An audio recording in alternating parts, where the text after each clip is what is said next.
Hello and welcome to International School History Teacher.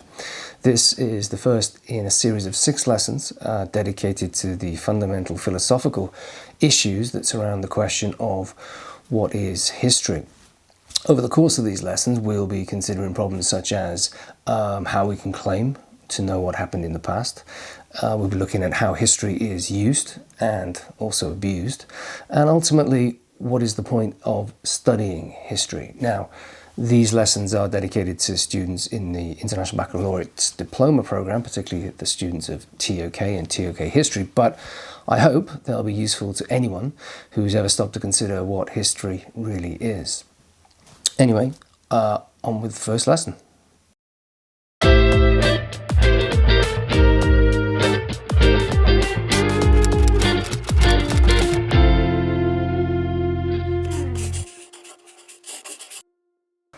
Okay, in this first lesson then we're going to be looking at the question of what history is and what it is not. Now, if you've never considered these sorts of questions before, well, you're not alone.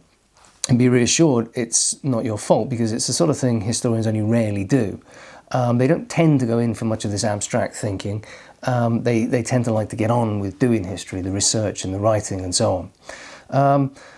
I guess that's one way of avoiding, this sort of existential crisis that will occur to them if they actually consider the reality of whether they can do their subject or not. But anyway, it's what the English historian Raphael Samuel once rather brilliantly described as history's naive realism. They're realists. They don't like to think too much about what they're doing or how they do it. They just get on and do it. Well, that's not what we're going to do in this lesson. What we're going to do in this lesson is actually reflect on the whole process of what history is and whether it can be done or not.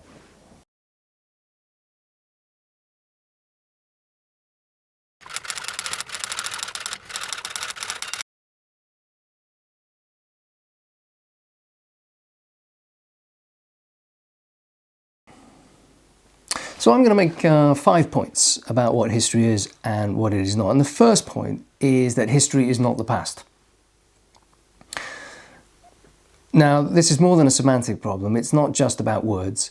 It isn't helped by the fact that in English language we tend to use the words interchangeably. So I don't know, if you've ever had an unpleasant relationship in the past with somebody, you might dismiss the whole thing as being just in the past, or that's all in the past, or he's history to me. But I think one of the most useful things you can do as a history student at the very beginning is to understand the difference between history and the past, because they do signify very different things. Now, the past is a term used to indicate all events which have occurred before a given point in time. Everything that has ever happened to anybody, anywhere, everywhere, anytime before now. The past is neither present nor is it future. Got it? In contrast, history is a narrative text, words, usually on a page, written in the present about the past. And it uses evidence from the past, it makes selections from the past, it emphasizes particular moments in the past and uses evidence to write about those moments. But what we have to recognize, this is very, very important, is that all history must be interpretation. All history must be interpretation of the past, because it can never be the same thing as the past. The past is different to history. They're not the same thing. Let's do a little thought experiment on this theme. I mean, how does something from the past become history? Think about your history lessons. Generally speaking, and I'm not being critical of your history teacher here, those history lessons are unlikely to make their way into the history books of the future.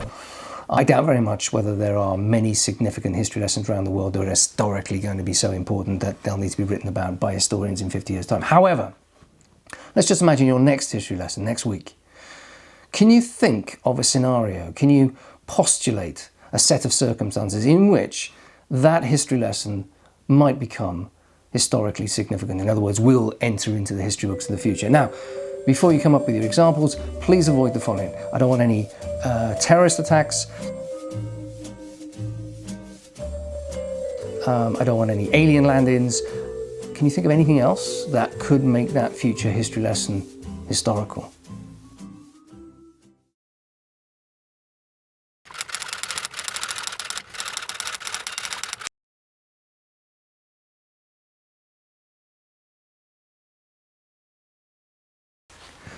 Now, the second point I want to make is that history is both a process and a product, if you like, a noun and a verb. It's a verb because it's an activity, doing history, something that is done, the process of doing history.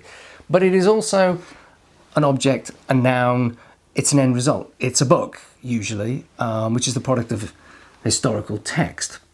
History is made, it is written as a result of a highly skilled process known as doing history. Historians have spent many years after their undergraduate degree in history learning the skills of researching and writing history. If the product, that is, if the text about the past is not a result of this highly skilled process, then it isn't history. That's an important point. Abraham Lincoln developed a phobia. He couldn't beat Robert E. Lee. He was going crazy. I don't know if you know this story, but Robert E. Lee was winning battle after battle after battle. And Abraham Lincoln came home, he said, I can't beat Robert E. Lee. Anyone can tell stories about the past. I can tell stories about the past. I can write about the past. I can publish about the past. I can broadcast about the past. But that doesn't mean to say I'm an historian or that this is historical.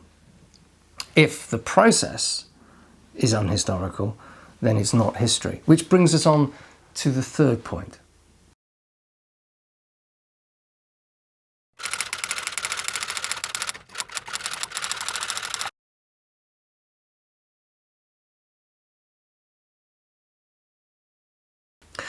Okay, the third point is that history is made by historians. You are not an historian. Okay, I know that teachers like to call history students, oh, my historians, or young historians, or something like that. But I'm not an historian either. Let's be clear about that. And you know, the students studying biology are not doctors. So let's get that clear from the start. History is done by qualified historians, generally working in university history departments, and their job is to do history. Okay, many people do things that look similar and they have similar qualifications, like have a degree in history like me. I teach history. People direct historical documentary films. They can curate in museums, and they may have been historians. But these people generally are not historians. This is important because although they may do many useful things with the past, they may teach children about it. They may inform a wider public through documentary films. They may preserve documents. Their primary purpose is not the same as that of the historian. A history teacher, like myself, my primary goal, my primary purpose is to educate students or prepare them for exams. It isn't to do history. That's really very important.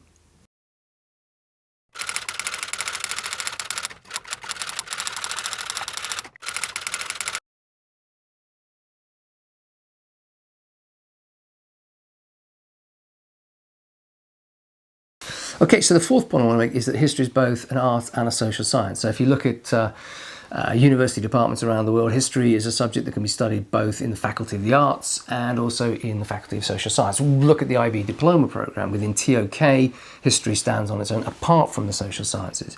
This is important because historians use methodologies from both. On the one hand, they can use the sort of advanced statistical analysis, counting, creating graphs of cliometrics, that sort of thing, dealing with census data. On the other hand, they can use methods that require a sort of a qualitative appreciation of things that are not easily measured.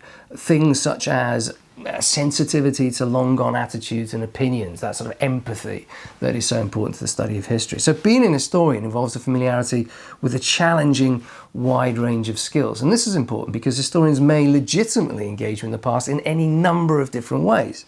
And as a result, this will result inevitably in a wide range of different types of history and interpretations being produced.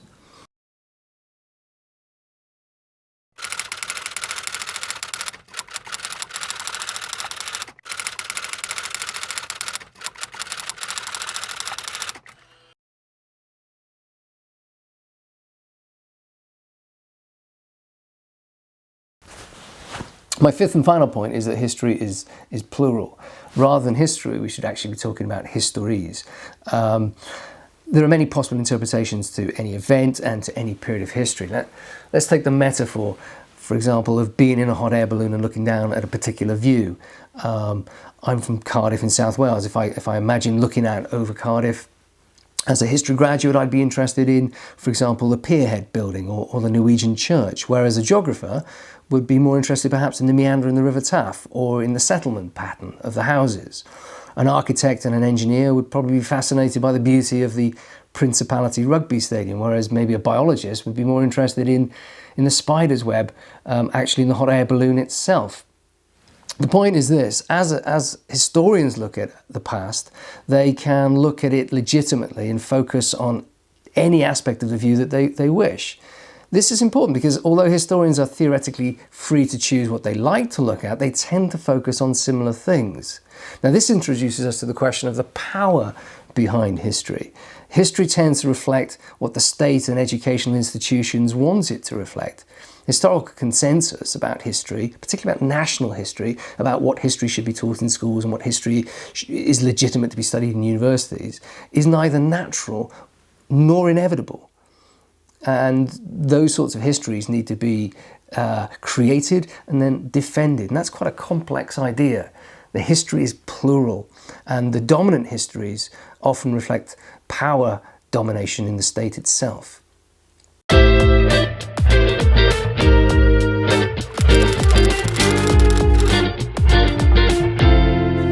Okay, that's the end of this first lesson, and I'd like to just recap the 5 points that I've made in summary. Firstly, of course, that history is not the past. Please don't forget that. They are different things. History is both a process and a product. Thirdly, history is made by historians. I'm not an historian, remember, neither are you. History is an art and a social science, and that comes with all sorts of extra demands on the history student. And finally, history is plural, and that the sort of history we end up studying doesn't necessarily reflect anything other than who has the power to make us study those things. Anyway, that's the end of this first lesson. The next lesson deals with some of the issues associated with the difficulties of studying history and whether or not we can actually be certain about what we know. More about that next time. Architecture of amnesia, scare the people with hysteria. Architecture of amnesia, history lessons disappear.